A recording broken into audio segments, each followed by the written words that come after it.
Едіге Қасымбек әлем чемпионы. Болгарияның Самоков қаласында күрес түрлерінен жастар арасындағы дүниежүзілік дода жалғасып жатыр.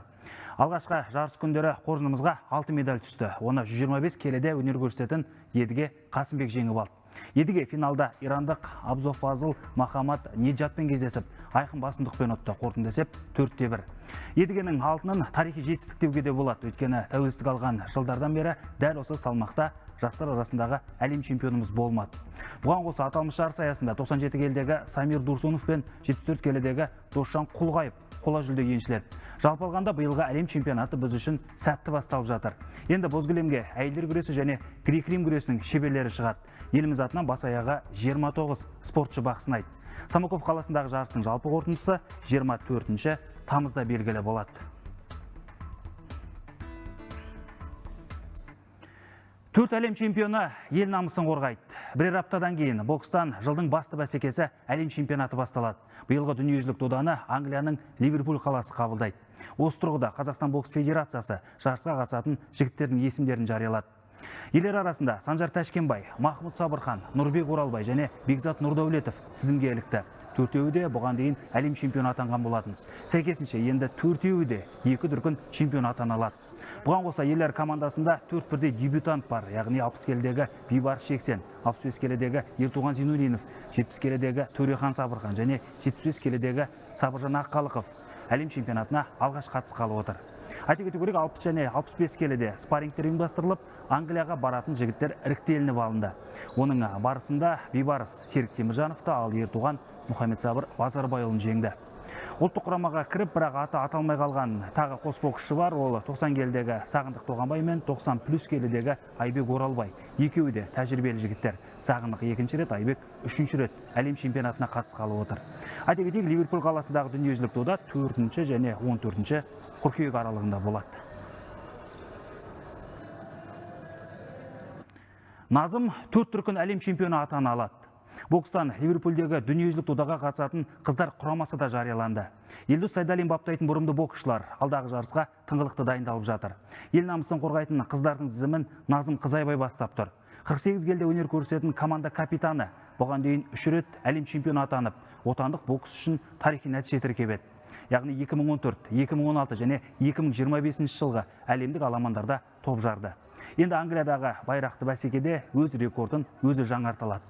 Бұған қоса алдағы жарыста 51 келіде Алуа Балқыбекова, 54 келіде Ирина Базарова, 57 келіде Карина Ибрагимова, 60 келіде Виктория Графеева, 65 келіде Аида Абыкеева, 70 келіде Наталья Богданова, 75 келіде Надежда Рябец, 80 келіде Гүлсая Ержан, ал аса ауыр салмақта Елдана Тәліпова шаршалаңға шығады.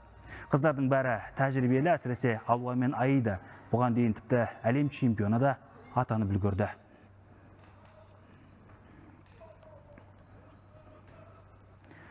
Азия үздіктері Шымкентте бас қосты. Бұнда спорттық ату түрлерінен құрлықтық дода басталды. Биылғы Азия чемпионатына 27 елден 800-ге жуық сұрмерген жиналды. Енді олар 2 апта бойы өзара мықтыны анықтайды. Айта кетейік, жарыс 2 негізгі бағыт бойынша болады. Яғни ашық аспан астында стенд ату және жабық спорт кешенінде оқпен ату бәсекелері ұйымдастырылады. 3 бірдей жас деңгейі қамтылған жасөспірімдер, жастар және ересектер сынға түседі. Сарапқа салынатын медальдар саны 700. Қазақстандық қыз жігіттер үшін өз елімізде өтіп жатқан жарыс тәжірибе жинап, шеберлік шыңдауға жақсы мүмкіндік. Бұған қоса әрине мамандар ұлттық құрама жоғары нәтиже тіркеп, жалпы есепте алдыңғы орындарға таласады деп үміттеніп отыр. Бұл жарысты қалай өтіп жатқанын көру үшін бізге Халықаралық ату федерациясының басшысы мистер Лучиано Росси келген, және Азия федерациясының басшысы Шейх Сальман Аль-Сабах келген. Бұл Азия чемпионаты 2 спорт түрінен, олимпиадалық 2 спорт түрінен өтіп жатыр. Ол нысана көздеу және стенд ату. Бұл жарысқа 27 мемлекеттен 800-ден астам спортшылар қатысуда. Бүгінгі таңда бізде тапанша 10 метр пневматикалық тапанша бойынша финалдар өтуде. Қазіргі таңда жүлде қоры бізде 700-ден астам медаль ойнатылып жатыр бұл жарыста. Жас чемпиондарға қызыл кілем жайылып, ерекше құрмет көрсетілді.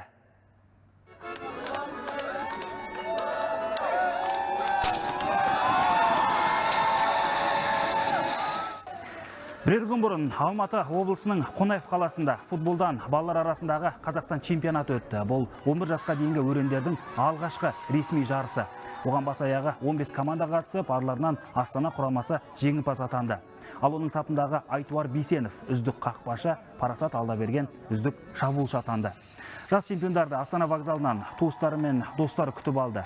Айта кету керек, елордадағы нөмір 8 спорт мектебі болашақ чемпиондарды даярлауға ерекше көңіл бөледі. Соңғы бір жылдың өзінде жаттығу әдістемесін жаңартып, бапкерлерді шетелдерде біліктілік арттырды. Балалар да осылай әртүрлі деңгейдегі жарыстарға тұрақты қатысып, топ жарып жүр. Мен футболға уже 5 жыл қатысып жүрмін. Футбол өте қызықты спорт түрі екенін білдім. Менің футболдағы кумирім ол Лионель Месси. Мен Месси сияқты өте күшті ойнағым келеді. Біздің чемпион болғанымыздың арқасы, бұл біздің ағайларымыздың арқасы. Себебі ағайларымыз бізге соны 4 жыл бойы дайындап бізді техника, тактикалар үйретті. 2014 жыл туылған балалар арасындағы біздің ең бірінші чемпионатымыз. Бұл чемпионат дегеніміз, бұл балалар үлкен футболға алғашқы қадамдары ғой, қазіргі балалардың осы уақыттағы. Сол чемпионат өте жоғары деңгейде өтті. Бізді қолдау көрсеткен ата-аналар, біздің басшылық, спорт мектебіміздің директоры Еркебұлан Жомартұлына да рахмет айтамыз. Бізді әрдайым қолдап, спорт ойын жиынтығына, сбор дейді ғой, барлығына бізді жіберіп отырады осылай. Дастан, менде бір ақпараттар әзірге осындай. Сөз кезегі өзіңізде.